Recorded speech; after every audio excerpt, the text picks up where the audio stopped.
Okay, Friday morning's briefing from the Celtic Way with Hamish and Ryan. How are you, Ryan? Things are good, yeah. Enjoyed Wednesday's game very much so. Cup weekend, so looking forward to getting back at home for that one. I like this wee run of home games that we're enjoying at the moment. I think everybody's still quite happy over the result on Wednesday night. And yeah, I think after the disappointment of the end of the transfer window, I think everybody's suddenly in a good place once again. There seems to be that feel good factor that's returned due to events on the pitch rather than off of it. Yeah, Wednesday night certainly helped, and now we're going into the Scottish Cup weekend and quite a few tasty matches this weekend. I'm looking forward to Ayr and Hibs. I think will be a really good one. The Scott Brown connection there. I think that's this evening, isn't it, as well? You've Yeah. got Bayern Munich are playing tonight, everyone. They've got Werder Bremen, so people might want to watch that as well. That's a 7:30 kickoff. I don't know who has the TV rights for the Bundesliga. Is it Sky? It's Sky Sports, yeah. Although Yeah. sometimes you wouldn't be able to guess it because it's pretty far down the Yeah. list in terms of priorities. Usually, the Championship will get a bigger slot at that time of night, but it's on Sky Sports. I always preferred it when it was on BT. To be honest with you, I like the coverage that was brought there. So you're going to tune in for Bayern Munich tonight, or are you going to watch Ayr Hibs? Or are you going to do something else non-football related with your life? Do you know, I might do something non-related because I speak about football all the time. I know what to expect from the likes of Rave Rovers. I know what to expect from Bayern Munich, especially so. You know the firepower that they've got, both in defence. You know, some of their defenders are like attackers in their team, the likes of Alphonso Davies, who's just signed a new deal with Bayern Munich. And then you look at their strike force of Harry Kane, Serge Gnabry, Leroy Sané, all household names. I don't think we need to do too many scouting reports on them because we know how good they are. And even Vincent Company, who had a positive impact on Burnley, even if it meant they get relegated, despite coming up the season previous, because they were playing an exciting brand of football, and he seems to have brought that with him to Bavaria. So an exciting game, but it's all about the cup first. Get that sorted, and then we can all worry about next week's game. Yes, all about Wraith this weekend. There'll be no chat of Bayern Munich today. I can assure you of that, and unless you wonderful people want to bring it up in the comments. Good morning, everyone. Morning, Mary and Charles. And Neil is in New Zealand. It must be late in New Zealand. 11, something like that. Gordon, morning, guys. I turned 40 today, and my wife has surprised me with a trip to Vegas at the end of May to the Celtic convention. Cannot wait. I've never been, but I remember when I was in Philadelphia at the Plowboy CSC a couple of years ago, everyone was talking about the Vegas convention as being, I think, the big event that you get Celtic related in the US. So that'd be great, Gordon. And yeah, happy 40th, Gordon. Thanks for sharing that information with us. Some people would maybe not be keen to do that, but you've been great. So happy birthday. Hope it's a good day. Hopefully Celtic win this weekend. We were hoping to have Kevin on today. He may still join us, Ryan, but we're waiting to see if he will. What's in your mind? I guess this UEFA stuff that broke in the last 15, 20 minutes is probably prevalent. Yeah, as I was getting ready, you see the tweets coming out. The statement coming out saying that Celtic fans will be able to go to Germany, or they will be able to attend the game. I'm sure they would have went to Germany anyway, whether they were regarded, uh, whether they were allowed to go to the game as away supporters or not. It's good that they'll be able to get into the Allianz Arena because it's one of those great footballing cauldrons in world football. I'm glad that UEFA have taken this stance, and it's a fine rather than a ban, because as far as we know, it was only one person that threw a smoke bomb Yeah. onto the pitch, and one person, I don't think should tar a whole support that'll be desperate to go to a knockout tie in Germany against Bayern Munich. Where you are, the team you're playing against, the manager you're playing against, all quite exciting things to talk about. And if the Celtic fans weren't there, it would feel like a part of that fixture, wasn't happening. So I'm glad that UEFA have taken this stance. And yeah, I think all those fans that have booked up can be quite excited knowing that they'll be able to get into the stadium and make a bit of noise for the away team. Yeah, so the story here basically is that UEFA's control, ethics and disciplinary body have decided against a ban on away fans for the trip to Munich. We've instead been fined €10,000, which is, I guess, nothing to a club like Celtic. But that means that we'll be able to have fans at the Allianz Arena. But I guess even more so now, we're on kind of red alert over the next year or however long that we can't have any more of these events, because I think even if we get one more of these, we probably will end up with a fan ban. Because, yeah, I mean, reading between the lines, it seems like Celtic have obviously fiercely defended the support and probably used the fact that it was just an isolated example at Villa Park from one person. But UEFA might not be quite as understanding going forward. But the main thing is, for Munich, we're going to have fans there. So that's great news, everyone. I'm just seeing, by the way, do you know who Werder Bremen have in their squad? Morik Shens, is he joined there? He's Wolfsburg. Oliver Burke is Mm. playing for Werder Bremen. It's another reason to tune in tonight, everyone. Bayern Munich versus Oliver Burke's Werder Bremen at 7:30 tonight. Right, Greg Taylor seems like he's heading. Ryan, there's reports in Croatian media that Taylor's going to be heading at the end of the season. The Croatian transfer window is still open, I believe, until the 17th of February, so it's still got another 10 days to go. But reports from Sportski Novosti, who are saying they've been briefed by Dinamo Zagreb, so this is clearly a pretty reputable source. They're saying that not everything has been finalised yet, but that Greg Taylor's set to join them in the summer.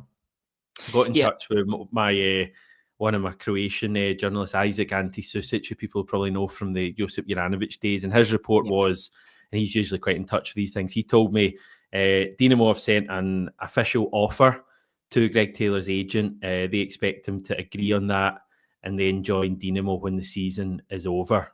So it seems like he's not going to be leaving now. Thank God for that, because if Greg Taylor was to leave permanently at this stage, what would they be doing at left back? But anyway, Greg Taylor leaves at the end of the season. What's your immediate reaction to that?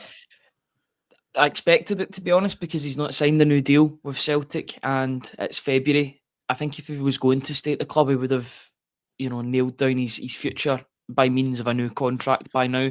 Jeffrey Schlupp's in. We'll be speaking to people over the weekend. A bit of a scouting report on him. There'll be a scouting report out today on the Celtic Way website. Celtic need to be Arsenal here, basically, and say that Greg Taylor cannot leave before the end of the season. But Celtic's need for a left-back and left-back cover is even greater than Arsenal's need to keep Kieran Tierney at the club, because they've got Lewis Skelly, they've got Tommy Yasu, they've got Zinchenko as well. For Celtic, they've only really got Jeffrey Schlupp behind him, and then they've got youth players. So Celtic need to keep him. As it stands, he's a first team player. He's one of the first picks in the team as well. He's the first choice left back. Although tomorrow, I do think we'll see Jeffrey Schlupp start and give him some game time, which would be smart against Raith Rovers. I think if any time to give him his full debut, then do it in the League Cup against a Championship team. Or in the Scottish Cup against a Championship team. No disrespect to Raith Rovers or Barry Robson or anybody like that, but he's a Premier League winner. He's played in the Premier League. It's not as if you're getting a downgrade in that position at all. If anything, you might be strengthening it in certain ways. So yeah, I expected Greg Taylor to leave the club because of the lack of a new contract or a contract being signed by the player. Zagreb, it's a good move for him, I think. I think it's a change of scenery. I think he's the sort of guy that would appreciate a change of scenery. I like that he's went maybe a non-conventional route in terms of choosing his next club, because there was a lot of English Championship teams looking at him apparently. But he's went for Croatia. He's went for the biggest team in Croatia. So, there'll be that change in scenery, but not a change in mentality, because when you play for Zagreb, you'll be expected to win the league every single season. It might not happen this season due to the situation that they find themselves in, changing their manager. Their manager's now Fabio Cannavaro, but most seasons they're expected to go and win the league and win it by some distance. So it is a change for him, but then again, it's not a change because he's got that same mentality. And maybe that's the reason why Zagreb are signing him, because he's used to winning trophies, and getting another winner and in amongst their team will only help the youngsters that they're bringing through. Yeah. I mean, I'll get through some of the comments because people are chatting about Greg Taylor. My own thoughts on Greg Taylor is that, I think he's been a good servant for Celtic. I think he's been a big part of what we've done, certainly domestically. I think he's really contributed to the success we've had. I mean, he's been here since 2019, so you're talking by the end of the season 6 full seasons, which is, quite a lot. There can't be too many players over the last decade or so that have played for Celtic that long. I mean, Tom Rogic, Nir Bitorn were ones in the reception that they got. So I really hope that if Greg Taylor leaves at the end of the season, I hope that he gets a really good reception and an ovation for his hard work, because I genuinely do think at times he's been a bit underappreciated. I mean, admittedly in Europe, I think he has been a weak link at times, but up until this season, you could kind of say that about most of our players. We didn't really have too many players who flourished at that level. But again, he always just seemed to be singled out for whatever reason. So I think he's been a good servant for us. We'll wish him well. Hopefully he can lead us or help us to another couple of trophies this season. But equally, I think, Taylor out, Tierney in is a good move for Celtic in the summer. Tierney, if he can stay fit, is clearly will be a game changer for us. My issue now would be, we're going to have to try and find a backup left back, and that could be Jeffrey Schlupp. If he goes on and plays really well, then he's out of contract with Palace in the summer, so you would think that'd be relatively easy to do. I don't know what his wage demands might be, and I know Kieran Tierney will be probably on one of the top wages at the club, certainly coming back. So that might come into it, but I feel kind of all right about it. I think it's fine to say Greg Taylor is going to be a miss, while also saying that Kieran Tierney might mean that he's not as much of a miss, maybe. Alan saying best of luck. He did relatively well in his time with us. Eugene, wish Taylor all the best. A guy who sees out his contract without disruption, a rarity these days. Plunge is talking about Penrice at Hearts, who's, I agree, he's a good player whenever we see him. Les D, sad to see Greg go. Won't realise how good a servant he is till he's gone. We'll be bringing up Adam Montgomery. He's away out on loan to Queen's Park, so he's not going to feature between now and the end of the season or going forward. Could make his debut against Rangers in the Scottish Cup. Of a baptism of fire for Adam Montgomery, but a good move from under Callum Davidson, former St Johnstone manager. So he knows him well from his time, because he had him on loan at St Johnstone, I believe, as well. So that's a good move for him. I think his future lies elsewhere. He's at that age where he needs to be playing first team football. It didn't work out for him at Fleetwood. I think there was a couple of injury issues that he had down there in Scott Brown's team when he was in charge. I think there's been a bit of an overhaul at Fleetwood as well. So he came back to the club. But he needs game time, and he won't get it at Celtic. So I'm glad that he's going out on loan to a championship team, and he'll get that under Callum Davidson. The left back position, it's going to be an interesting one in the summer, because I think alongside Kieran Tierney coming in, you're going to need somebody that's going to be able to play 20-30 games. I feel quite bad in saying that, but at the same time, you can't really rely on Tierney being fit for 40-50 games a season. You look at his injury record over the past few years. Ever since he left Celtic, he gets injury niggles throughout the season. So you're going to need somebody that's going to be able to come in when required and play games. Maybe James Penrice could be that person. He was a good player for Hearts this season. Seems to be developing well under Neil Critchley. But I want to see somebody young in that position, somebody that can break through, maybe challenge Kieran Tierney as he goes into the latter stage of his career. If it's to be Jeffrey Schlupp, then fine, because he's a Premier League veteran. He seems to have a pretty decent injury record. He seems to be available. He was available for Crystal Palace when required. But as long as Celtic have somebody in that position that can come in when required, when Kieran Tierney isn't fit, then I'm fine with whoever, because I think that's a reality that Celtic have got to face, the fact that Tierney will pick up niggling injuries as the season goes on, and they need someone to be able to rely upon if Tierney cannot play those games. Yeah, I think that's ideally how I see that position working out, because Tierney, it's unrealistic to expect Tierney to play the number of games that he did in his first spell at the club. Like, what do we play, about probably close to 60 games a season these days? I guess we'll have qualified as well. A couple of qualifying games that will add to it. So it's unrealistic to expect Tierney, I'd say, to play even kind of upwards of 40 probably, or hitting 50. So I think ideally you'd have someone who's probably not going to be at the level of Kieran Tierney. Because Tierney, in my mind, is one of the best left backs in Britain. Like I still would argue that these days. So I think if you get someone steady under him, and Taylor would have been really good in that. I think he'd been a perfect understudy for Tierney, but also Greg Taylor probably doesn't, after 4 or 5 years of being the Celtic first choice left back, doesn't want to suddenly go to become an understudy. So I guess that's part of it there. But I feel all right about that position. I think, we've done well to get Tierney in, and if we were losing Greg Taylor without having Tierney coming in, you'd be a bit worried about that position maybe in the summer, but I think Tierney's going to be fine. Tommy's saying Tierney's signing has not been officially announced. It's not, but Brendan Rodgers has officially announced it himself, so that's definitely happening. Don't need to worry about an Eddie Howe collapse there or anything like that. So yeah, that's a well good. I think the Champions League squad was registered last night as well. It's not come through yet, and probably won't for a few days, but I think it's pretty obvious we're going to see Schlupp, Jota and Kenny come in for Vai, Palma and Kyogo. I think Dane Murray can be registered on the B list as well, so that's all well and good. But you were saying just before we came on, the Champions League were 5 days away from Bayern Munich. Cannot believe that it's come by so quickly. I think that's maybe down to the fact that there was those 2 fixtures after Christmas to kind of give you that taste for the Champions League, and then all of a sudden you're into the playoffs. I like that because it'll keep interest going in the competition. In fact, the Celtic have just played Aston Villa, last week, and then 2 weeks later they're playing against Bayern Munich in the next round, or the playoff round, to get to the last 16 stage.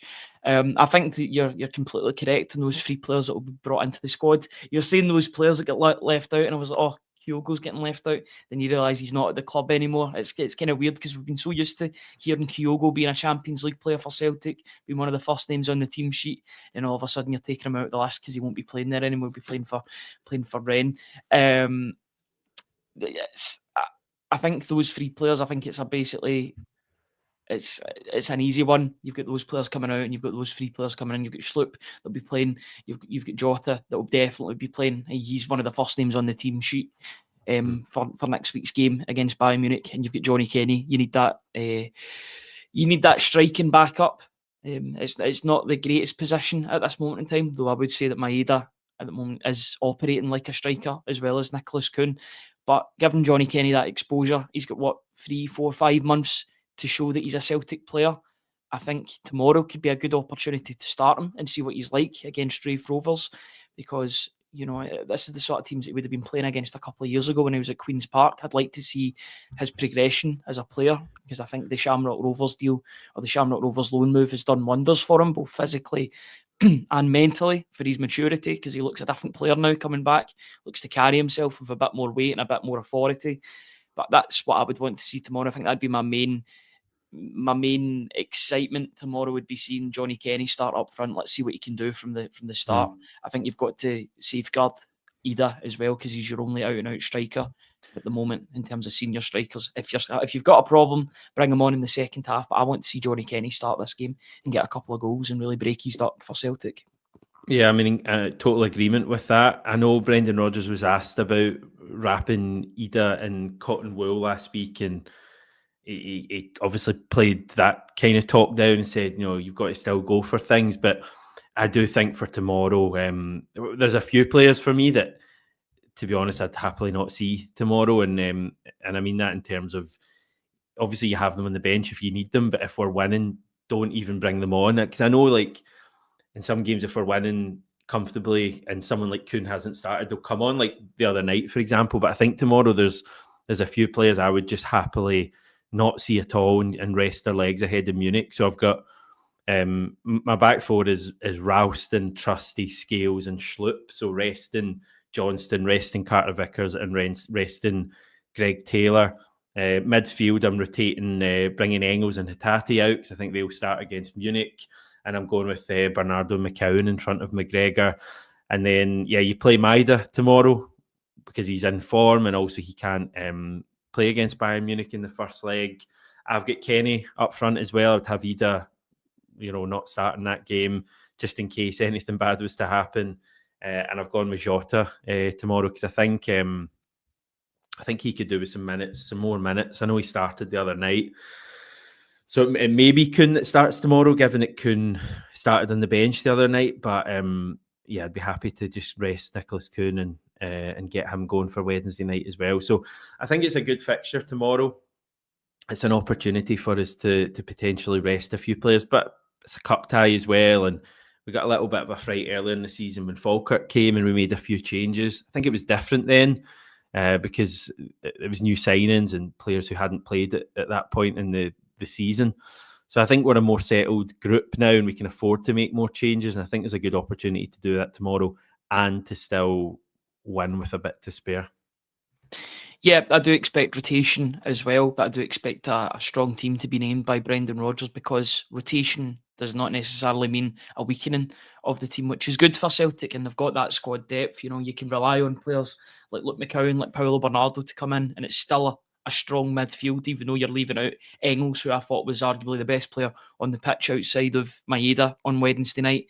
You know, taking Hatate off the pitch despite him being one of the best players as well on Wednesday. I thought it was a real return to form for Rio Hatate, especially in the lead up to that fourth goal. He's the sort of player that he ran back into traffic when he could have went the other way, and I think that's a measure of the player. He's a risk taker, but Celtic need that in games to really cut open defences, and he certainly did that. But you can rely on guys like Luke McCowan to come in and keep that level going. They're also, Luke McCowan will be desperate to play in his first cup match. In fact, is it his first cup match? He might have played in the round before. Yeah, I think he played in the round before. These games are coming thick and fast. You don't know what competition they're in. But even if it is his second appearance, he'll still be desperate to make cup appearances for Celtic. I was actually speaking to somebody yesterday who worked with Luke McCowan growing up at Ayr in the academy, and you know the answers that he gave towards the player or about the player are just incredible. You can see why he's got to this stage of his career, why he's got to Celtic at this stage in his career. It's through hard work, through dedication, through just graft. He's grafted his way through his career, and he deserves to be where he is. I'd start him tomorrow. You could potentially even rest McGregor and put McCowan in that position, or put somebody else in that position if you really want to safeguard everybody for the Bayern Munich game. But regardless, it's going to be a strong team that plays against Raith Rovers, and I expect them to go and do the business, despite Barry Robson probably being desperate to come up and do one on his former team. It'll be an interesting game, but I think Celtic will have too much for their opponents tomorrow, regardless of the team that they pick. Yeah, they've had a disappointing season, Raith Rovers. Last season, a lot of people probably remember they were in the running to win the league. I think they were, was it them and Dundee United for most of the season, and they ended up dropping a bit, and then playoffs, they lost to Ross County, was it? I think it was Ross County. In the playoffs. I remember watching that. It was a tight couple of legs. Certainly the first leg was quite tight. But they had a bit of a nightmare at the start of the season. Ian Murray was their manager, and they got rid of him, I think, right at the start of the season. Yep.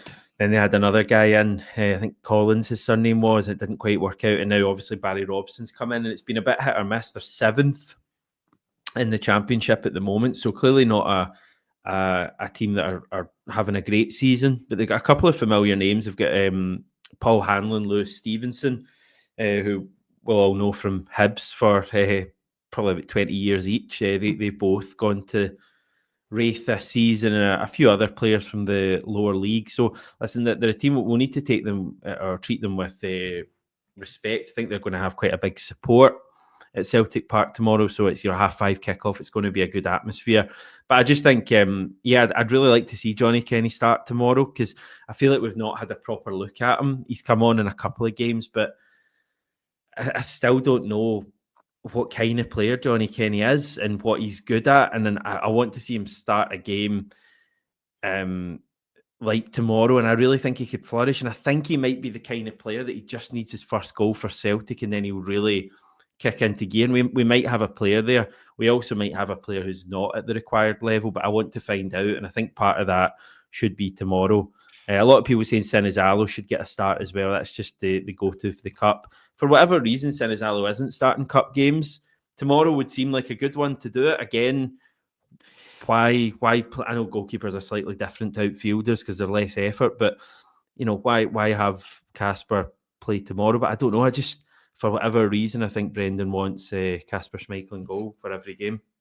Yeah, I thought that Sinizalo would have played games in the League Cup That was my predicted lineup, I believe, for the Falkirk game, the first game in the League Cup, and it was Kasper Schmeichel. So I think a precedent was already set that Kasper Schmeichel is going to play basically every game while Sinisalo develops in the background. He still is developing in the background. You can see him after games. He's still in and amongst the team. He's still putting out stuff on his Instagram. So he's still very much locked in and waiting for that first opportunity. But to Kasper Schmeichel's credit, despite being 38 years old, he's still always available for Celtic, and he's been arguably, if not, Celtic's best signing this season, because he's managed to go into that position that Joe Hart had made his own.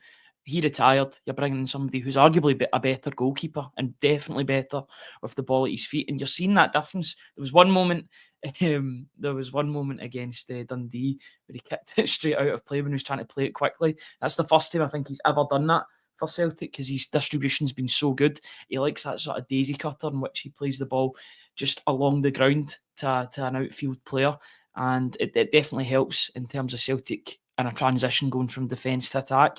But yeah, he's been such a good player for Celtic, both with his passing and his bread and butter, which is his shot stopping, and sort of overall presence in his box.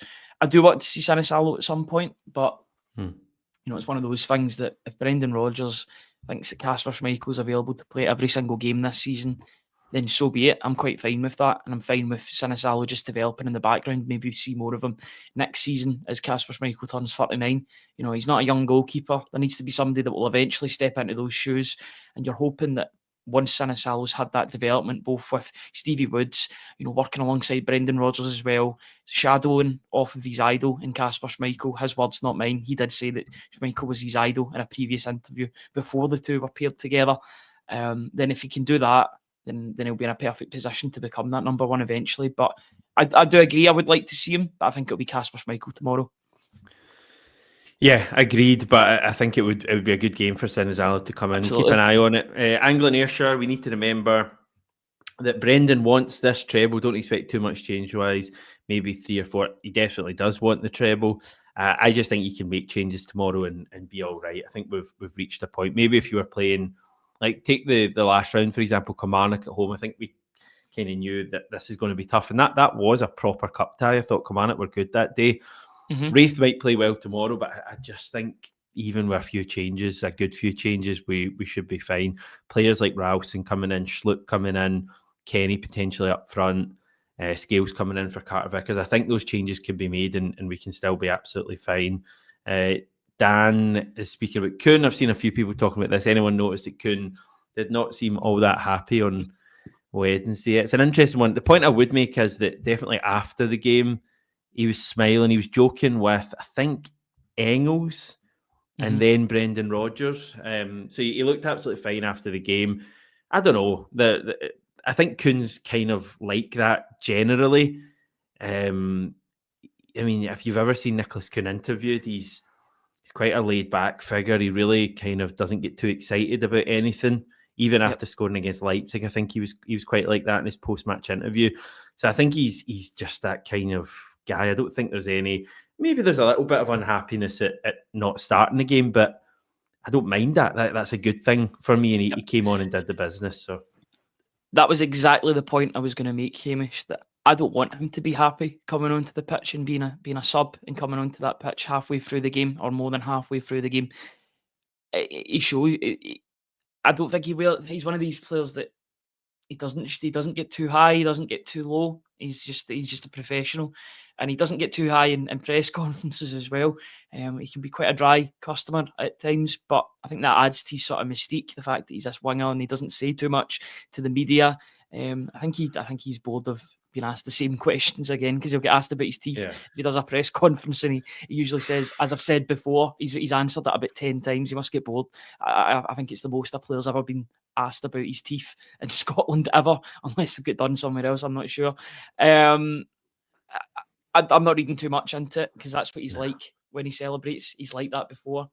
I'd expect him to be annoyed coming off the bench, because he's been a starter for the vast majority of this season. All of a sudden, Jota's the flavour of the month. He's in the team. Everybody's talking about him. And I like that Kuhn just sent that message out. although Maeda's goal was probably the best of the night, a close second was Kuhn's, and you knew when he cut in and shot at goal, it was going to go in the back of the net. It was inevitable. That's his sweet spot when he can hit that, whether it's a cross or it's a shot. If he can get that power and pace onto the ball, then it's a problem for the opposition goalkeeper. The goalkeeper, Trevor Carson, could get nowhere near it. I'm fine with him being annoyed that he wasn't in the starting lineup, because I know that he'll go out and want to prove a point, and he'll be desperate to play every single game, including tomorrow, because he didn't start the other night. So yeah, I like his attitude. I've got no problem with it. I don't want to police how people or how players celebrate goals. At least they're scoring goals, you know what I mean? Yeah, that's the main thing. Will we see Nicholas Kuhn tomorrow? Potentially. One thing I would say, Hamish, I think we will see Jota tomorrow from the start again, and I think it's a great chance for him to keep on working on his fitness, because Rodgers was quick to say after the game, he's a good player, but he's not at that football fitness yet. For me, in preparation for Bayern Munich, and a game in which he will play, I want Jota to play 60 minutes tomorrow and really get ahead of steam ahead of that. I don't want him to be fatigued going into the Bayern game, of course, but I think he can manage his minutes. I think tomorrow could be a game in which he completely takes over and really shows everybody why he's came back to Celtic. Good start from a goal and an assist in his opening 2 games. But tomorrow's a game where he could really terrorise Raith Rovers if he wants to. I think that's a great game for his confidence. Not that I think he needs any more confidence, because he's clearly doing all the flicks and tricks. But if he wants to really get those numbers up, as I'm sure he would, then I would play him tomorrow, kind of unleash him against Raith Rovers and get him ready for that Bayern Munich game. Get that confidence going, because when he's like that, he's very difficult to stop. Jota, of course, scored his first ever Celtic goal against Raith Rovers. Remember so maybe he can add to that. Do you remember who assisted that goal, Hamish? I remember the goal. Was it someone I wouldn't get? I'm going to say either Turnbull or Stephen Welsh or someone like that. You're in the right position for David Turnbull. Maybe a wee bit further back, a player that was sort of... McCarthy, was it? Yes, a couple of games here and there. Yeah, James McCarthy. Don't bring him up, because that will set everyone off in the chat. He's left the club. A bit of James McCarthy. Yeah, it was a great pass, actually. I remember being at that game in Jota, even though it was just his first game at the club, you could tell that there was something special with him. Remember his celebration, the knee slide and the point to the fans. Yeah. Who would have thought that, years on he would have left the club, then came back to the club the way he has, and now he's here just enhancing his legacy at the club. I think I've got a funny feeling this time around will be even better than the first time. I've got a funny feeling just under Brendan Rodgers, what he'll want Jota. He'll allow him to be that free-flowing player that he wants to be, alongside having those defensive abilities, because the fourth goal that Maeda scores, the fourth goal of the game, starts from Jota pressing. It's the touch from Greg Taylor, but Jota then goes into the corner and retrieves the ball. That's brilliant. That's the Ange Postecoglou. Jota's still there. He still wants to track back and work for his team. Rodgers will like that. But I liked Rodgers' comments about him being arrogant on the ball. That's what Celtic supporters and people that cover Celtic want Jota to be. They want him to be that arrogant player, the confident player that thinks that he can beat any man. That's why he's back at the club. And you know that if he can do that, then Celtic are on to a good one. Okay, happy to leave it there for today. Thank you, everyone, for tuning in and spending a little bit of your Friday with us as we build ahead to Raith Rovers tomorrow. And the guys will have plenty more videos to come ahead of the game. Obviously, you can get more at the website as well, celticway.co.uk. Plenty going on there, so please check that out if you fancy. And have enjoyed this video and fancy subscribing to us on YouTube. It's completely free and means you can get notified whenever we go live. Please think about doing that as well. Okay, Ryan, thank you. Thank you, everyone. She'll chat to you. I'll chat to you on Monday. The guys will be back before then.